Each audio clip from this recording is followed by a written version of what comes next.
Hello, this is Chris Duncan. I'm here with Devin Mack and Susan White. We were supposed to have a level 4 critique with one of our cohort members, and they failed to show up. So we'll see when that's going to happen. But so since we're here, I thought we had some questions about some post-processing and different things. In different, I guess, plug-in suites, I use the NIK Google Collection. Been using that since it actually was NIK software for Google bought them in 2013. I've been using them since 2007 or so. So it's kind of worked in my workflow. So I was just going to show Devin and Susan and the rest of you guys watching some of my favorite things within that suite really fast. So if you have any questions, feel free to ask, but I will move quickly just because time is short. So a lot of these images you're seeing, I just pulled a Lightroom library. They're already, I guess, enhanced, if you will, but I can still kind of show you some of my favorite things to do. Let's see what this one looks like. Nah, that's not a good one.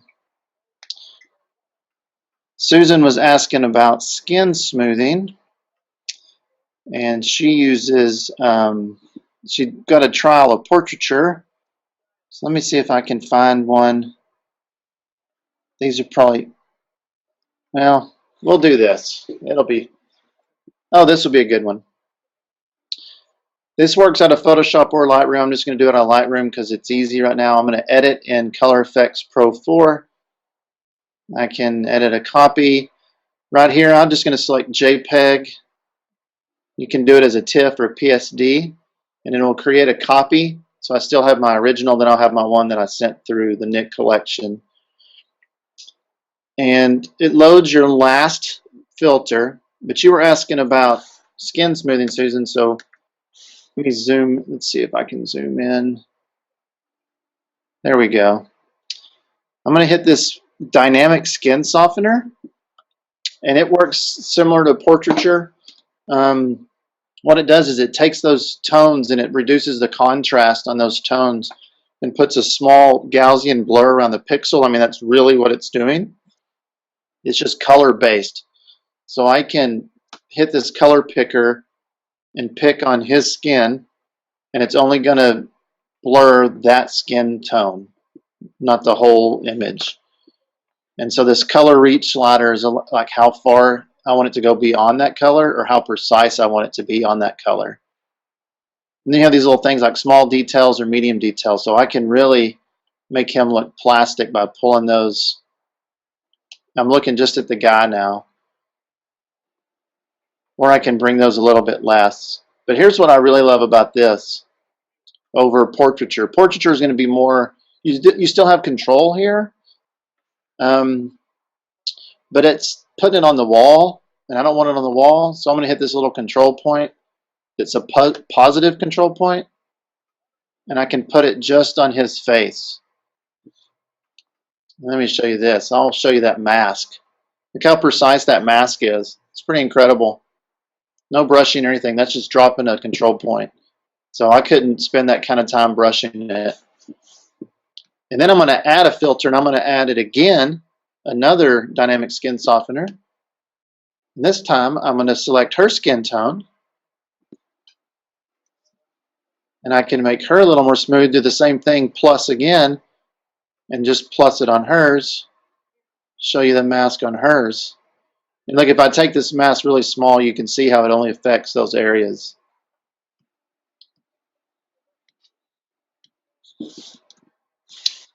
So I think that's pretty slick right there. Now, if you do it out of Photoshop, it creates a new layer, so then you can use masking to take it off. But this is a pretty nice way, the before and after, to do that. And that's kind of how Portraiture works. I tend to like this one better because now I can say, oh, you know what? I want to finish this off and put a vignette on it. And I don't have to open several different things to get that done. Does that make sense? Yeah, that's great. So, and this whole suite, all 6 products is $149. It's pretty incredible. It's pretty cheap. So there's after and there's before. It's probably hard to see on those small JPEGs. You can see it on his cheeks for sure. So that's one thing I like about the NIK suite. Let's see. This would be a good one to show. Edit in color effects. So they make analog effects, which I don't use, color effects Pro 4, Define, which is noise software, Sharpener, Silver Effects Pro 2, which is black and white, and Viveza. I'm going to show you another one of my favorite tools in color effects.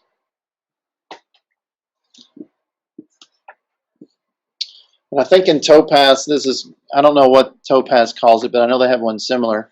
See how it opened Dynamic Skin Softener to what I had last, my same.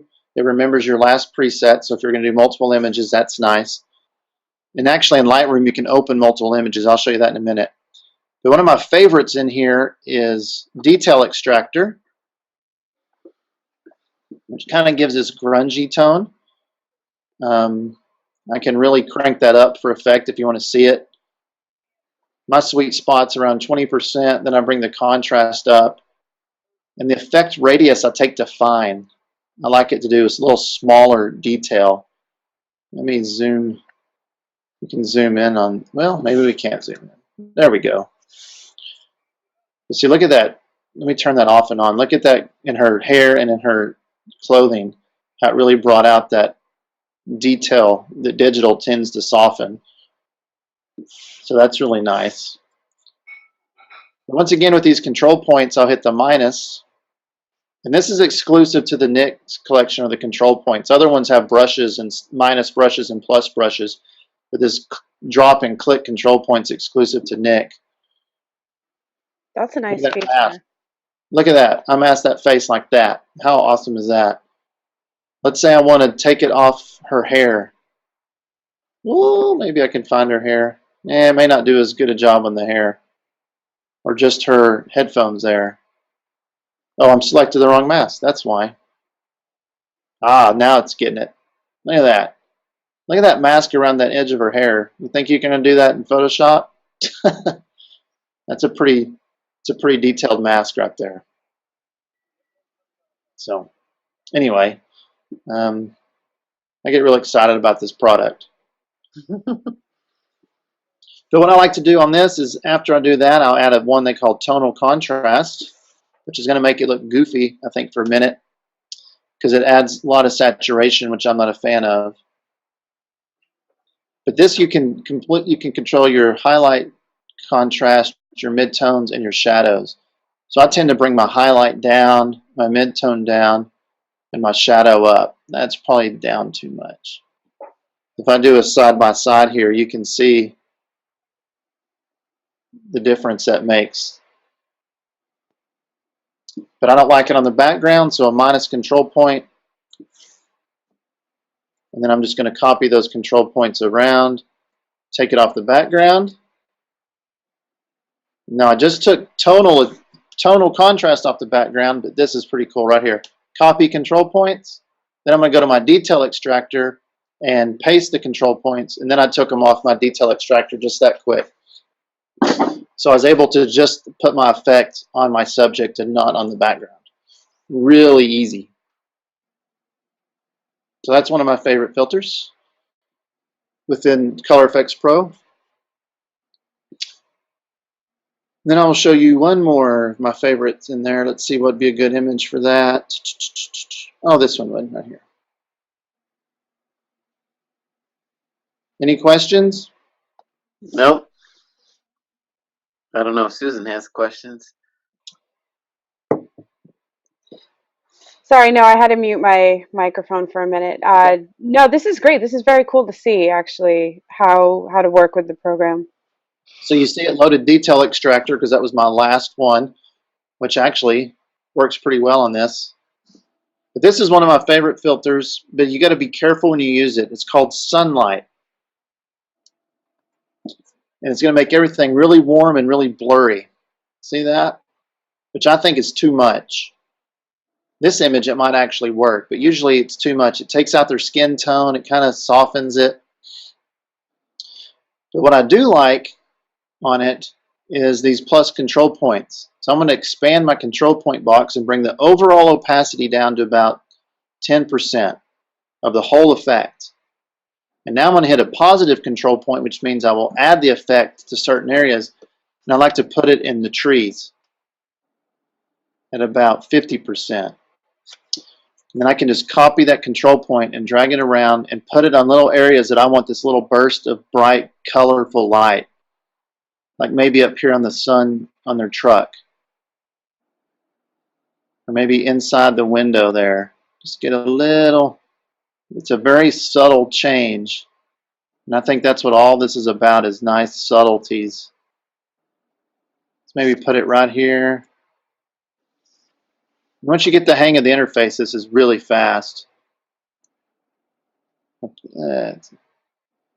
Okay, so I'll turn that off and on. I'm going to actually make that a little more, just so you can see it. It's very subtle. Can you see those little subtle bright highlights coming through there? This may help doing this. Bottom is the corrected one.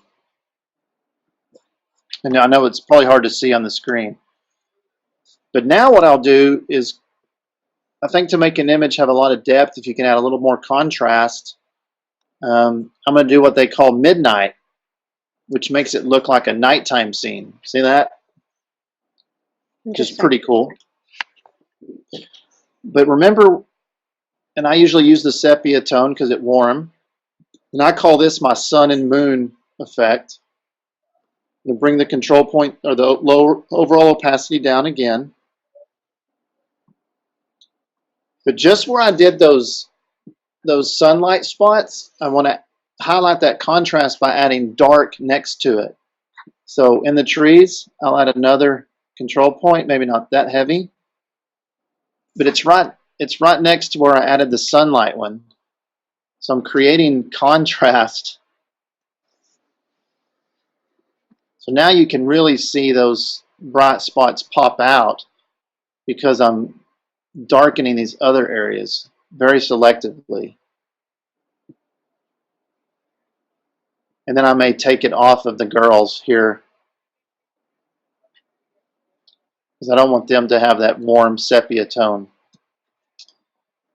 So if you look at, if I slide across, look how much more depth I'm here. This is the original, and I'll slide the effect across. I'm going to wait a few seconds for the delay in the video. But look how much more depth I can end up creating in tonality in this image. That's great. So, And that's fast too. that was very fast. And let's just look at one of these control points, like this one on that tree there. I can highlight that mask, see how it's yellow, so I know that's the one I'm dealing with. It's just selecting that little part of the tree. This one should be just selecting that tire. Yep, it's just darkening that tire. So anyway, I really like doing that. Those family portraits that are behind us that you saw before when I was not screen sharing was using this technique. I call it my sun and moon because it's a sunlight filter and then the midnight filter. Very nice, Chris. Okay. I'll do a black and white, and then I'm going to show you one other. They also have HDR effects, which is really cool. Let me find a good image to do this one, next one on. Okay, this would work. Viveza, which is part of their collection, is a Spanish word for light and color, I think, or maybe color, I can't remember. But anyway, you'll notice this interface, there's no filters on the left. This is all global and selectively brightness, contrast, and clarity or saturation. So you can see all that on the right hand side. So I can globally adjust this image, brightness, contrast, like you would in Lightroom, correct? I can globally do that. So, but let's say I don't want to globally do it. But I want to make this orange wall not quite as saturated. I'm going to hit a control point right there. I can show you the mask. That's the area I'm affecting right there. As I make that circle bigger, that mask expands. Okay, I don't want it to get in their faces because their faces will have a little bit of orange in it. And I'm going to bring the brightness down just of that area. And I'm going to bring the saturation down just of that area. And if I want to make that wall more blue, then I can start adding blue to it, which I wouldn't do that. I think that looks funky. Maybe add some contrast. And now I can just copy and paste this control point to all those colors of the wall and just be able to bring that down. Say I want a little more detail on the brick. I'm going to add a control point on the brick. And check this out. This is so crazy cool. Look at that layer mask. No, I mean that would take you a while to mask it that detailed in Photoshop. I'm going to hit my structure slider and just bring structure up and bring out all that cool detail on that brick. Maybe copy and paste it to this part up here and to this one. You know what the heck? Let's put it on the floor. Let's see if we like it on the floor. I don't like it that heavy on the floor, so I'm just going to bring it down a little bit. So here I can slide. I don't know why that screen is flashing like that. That's really annoying, isn't it? There's before, there's after. Wow. So, sorry. You know, so if I thought daughter's shirt was a little too turquoise or something, this would be a great program to easily just affect that shirt. Or let's say dad's jacket. Let's go boy's shirt. Boy's shirt's not blue enough for me. I'm just going to select it. Let's see what my mask looks like. Yeah, it's pretty good. And sometimes I'll drag it around and see how my mask changes. See, I think that's better. And then I'll just bring my saturation up and give just that boy's shirt a little more saturation to kind of go with the overall saturation of the rest of the clothing. If you do landscape images, this is awesome for landscape images because you can just add little bits of light here and there and detail and contrast real selectively with really good precision. So let's see. We'll do one more black and white. How about this one? So I'll go to Silver Efex.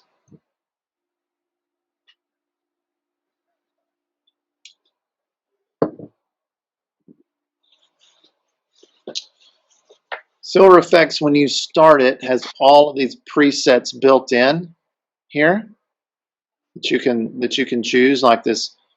I don't know, full contrast, soft sepia, all these different presets. Okay. I will start with the neutral. What I love about this program is my brightness is broken up by highlight, midtone, and shadow. So I can darken just my shadow brightness or bring up just my shadow brightness without affecting the other values in there. Same with contrast. I want just the whites to be amplified or just the blacks to be amplified, which I know Lightroom has that feature as well. Structure would be kind of like that tonal contrast. I like my highlight structure down, mid-tone down a little bit, and I'll bring out my shadow structure a little bit. Brings out nice detail in the eyelashes and the hair. But here's something that's pretty interesting. Let's see if I can zoom in on this a little bit. You've all heard of Ansel Adams' zone system, right? Nope. Are you serious? Have you not? Nope. Okay. Ansel Adams invented the zone system. 5 being it's 0 to 10. It's 11 zones. 5 is 18% gray or middle gray. 0 is black with no detail. 10 is white with no detail. Well, when you're doing skin in black and white, Caucasian skin is usually around between 6, 7, or 8. That's usually where it falls. So the zone system is built into this software. When I hover over down here, you can see it. So I'm going to click on 7. Can you see how her face got those red lines on it? Yep. That's zone 7. So her forehead is brighter than her cheekbones, which are probably zone 8. So I'm going to select all of my zone. I'm going to select only zone 7. Can y'all see those red lines on your end? Yep. Okay. And I'm going to add a control point right in her forehead. And I'm going to bring my brightness down until that goes to zone 7. Oh, too much. And maybe add some contrast. So now I was able to effectively bring her skin tone all into the same value. Now, if I wanted it zone 8 or zone 9, then I can figure out what that is. If I think her hair is too dark, it's zone 0, but I want it to be around zone 1, then I'm going to add a control point in these dark areas and brighten those. Maybe use my shadow adjuster. I'm not seeing my shadow adjuster. Amplify blacks, bring that down. So now I can bring that up until now her hair is all, none of it is zone 0 anymore. It's all zone 1. So it kind of gives you that nice, precise control. Usually 2 is your black with detail, and usually 8 is your white with detail. So you wouldn't want any 10s, 9s or 10s in your image, or I'd have a hard time printing. So I have no 9s and I have no 10s in my image. I do have some 8s, 7s, and the rest. So, of course, there's curves and there's color sensitivities. That was a yellow dress, so I can really tone down her yellow dress by using that yellow slider. So this is a really nice black and white conversion. There's some other stuff like borders. One thing I like about the borders is, so let's say you kind of like that border right there with that little torn edge or whatever. And let's say you're going to do a gallery. You're going to put several images in a gallery and you like this border. Well, it'd look weird if every image had the same border on it, right? The exact same. So you hit this vary border button and it uses the same things. It just slightly alters each one. So all you got to do is create a preset, load your next image, and just hit that vary border. So you have a very consistent look across your images without it being the exact same stamped border that you might get if you used a Photoshop template. And you can remember that number. That's number 4440. So anytime I can come back in this box and type in 4440, and it gives me that border. So it's pretty cool.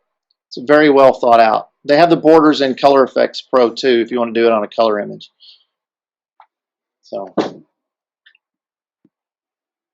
course, I don't like the border because it cuts into your arms, but I was just showing you the border.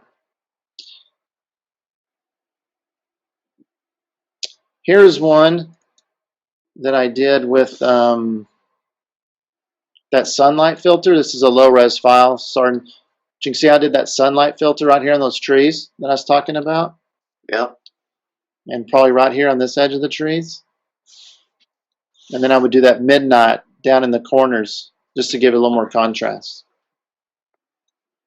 So anyway, those are some of my favorite things within the NIK suite. Pretty cool. That's incredible. It's amazing how fast it is too for you to adjust just the subtleties in different pieces of the image. Because that's one of the things that I keep running into. And again, you know, I'm just trying to experiment with Lightroom for the most part. Sorry, go ahead. No, I'm sorry, I interrupted you. I thought you were done. No, I talk too much anyway, so go ahead. I was going to say, I think subtle is the right word. I think too many times we're over processing and it just needs a little tweak that can make a lot of difference. So here's Viveza again. I use this quite a bit. Now this image is pretty much finished, so this would be an example. But a lot of times the bride's dress will shift color. So this may be a little, maybe too warm. Actually, let's do this. Let's see if it's in here. I think it is, maybe. Ah, here we go, Devin. Let's do this one. Okay. So Devin, yesterday we had our feedback was saying how her dress got a little warm, is what he was saying. So here I could go into Viveza, drop it right there, and just bring my saturation down. And let's check that mask. Yep, I'm just affecting her dress, and then I'm going to copy it to some other places on her dress. And just bringing the saturation down, now I'm able to turn it off and on, take that warmth out of her dress really, really fast. And if I want to add brightness back, I'm going to circle all 3 control points. Now they're all linked together. And I can bring the brightness up of all 3 of them at the same time. So I don't have to remember a number. Mm-hmm. And now let's put a little more structure back in there. So that's an easy way I can change that warm dress too. And then I'm going to put another control point. I'm not going to do anything with it, but that just takes any of those effects that might have bled over onto her skin. It just cancels them out. Mm-hmm. So anyway. No, I love that. Sorry, I got a little distracted while you were going through that, but I have this one photo of a girl in a dress that's white, but there's this one section where I think the dress actually was discolored, but I didn't quite, it wasn't quite as strong to see in person. But now that I have an image of it, I wasn't sure how to deal with that. This is really interesting to see how easy it is to tweak something like that. Yeah. So, and I don't know what Portraiture costs now. I think it's $99, $199. The big benefit to Portraiture is how fast it is. It's way faster than the NIK. I mean, it's quick, very quick. And in Lightroom, you can actually set up a preset to export everything through Portraiture, so all your images get a little skin softening before your client sees them. Wow. That's really handy. But if it comes down to dollars and cents, you can get the NIK, the whole suite: Viveza, Silver Effects, Color Effects, Sharpener, Define, their noise software, and their HDR program for $149. And you have Dynamic Skin Softener in there, which works like Portraiture. It's not as fast. You can't create batches as easily as you can with Portraiture, but it does a nice job. So if it comes down to efficiency or dollars, you know, so There's always a trade-off. there's always a trade-off. Absolutely. No, but this is great. I love seeing how simple it seems to work with this. I also like the ability, and maybe Portraiture has this, but I just haven't found it yet, but the ability to really fine tune a very specific area of the photo. There is. Let me show you. I can open this one in Portraiture. It is a JPEG. Oh, but you can't see my screen, can you? Not right now. Not right now. Y'all are so picky. So picky. Okay, this is, so there I'm in Portraiture. So I can take this eyedropper right here next to my color window. Okay. And I can drop it on her skin and see how it gives me a mask on the other side. Oh, And I can change that mask to white or black or none. So that's similar, so I'll keep it on black. So then I didn't quite get the skin where I want it, so I'm gonna drop it again. There you go. So that's the skin I'm gonna affect, the skin you see. Okay. And at the top, it does have this fine, medium, large. It has all that kind of stuff, like it did in Color Effects. Okay. What I like in Color Effects is you get a real result instantly.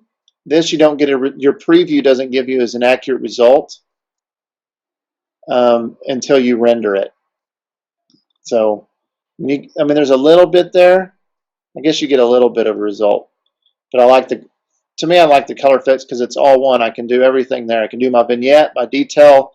I don't have to leave the interface. I can keep putting filters on it. Well, But what's the difference? Because up at the top it has the fast preview or the accurate. Is that what you're referencing or no? I reference the mask. I use the mask to know what it's going to affect. So yes, you can use those. You can use that to get more real-time feedback for sure. Okay. And can you apply the similar concept of, the skin smoothing to fix, let's say, the color or in the detail of part of a piece of clothing as well? I mean, the same Sure. concept applies, I guess. It's just, Yeah, if I wanted to smooth out the texture in her dress, I could easily yeah. click on her dress. Okay. And so you can see I'm just going to hit those color tones. Right. So even though it's targeted at skin smoothing, it has, obviously it transfers over to other. But you've got to understand what it does is it puts a Gaussian blur on the edges of your pixels. Okay. That's what smoothing is. It's just a blurring. It's a controlled blur. So Very cool. Thank you, Cris. you bet. Now Portraiture is great. Don't get me wrong. I love it. We've used it for a long time, and almost every portrait we use has it on there. Mm-hmm. You were asking about lots of different types of softwares and plugins, and in my opinion, the Google Suite gives you the most for the money. On One makes some great stuff. There's some On One products we use specifically for resizing when we're printing our big 60-inch prints. We use On One to resize them. Topaz has some great stuff for certain things. I mean, but I think the best all around, in my opinion, is the NIK Google Suite. So, Okay. Very cool. anyway, well, this was fun. Sorry we didn't get to talk about Vlad's images. I should just pull those up and use NIK on those, but that's not fair to him. So, I guess we will get that rescheduled, and y'all can join us for that one. So, but I did record this, and I'll post it in the community so y'all can see some of my favorite parts of the NIK Suite. So, because I know it went kind of fast, and you might want to watch it again. So, I think the key though is post-processing is fun, but it all depends on it's hard to polish a turd. So if you have a better image to start with, your post-processing is much more effective, in my opinion, than trying to start with a bad image and trying to make it great. So, but y'all are all doing great, good images, so that's not an issue. So, all right, guys. Well, thanks for joining us. We'll talk to you next time.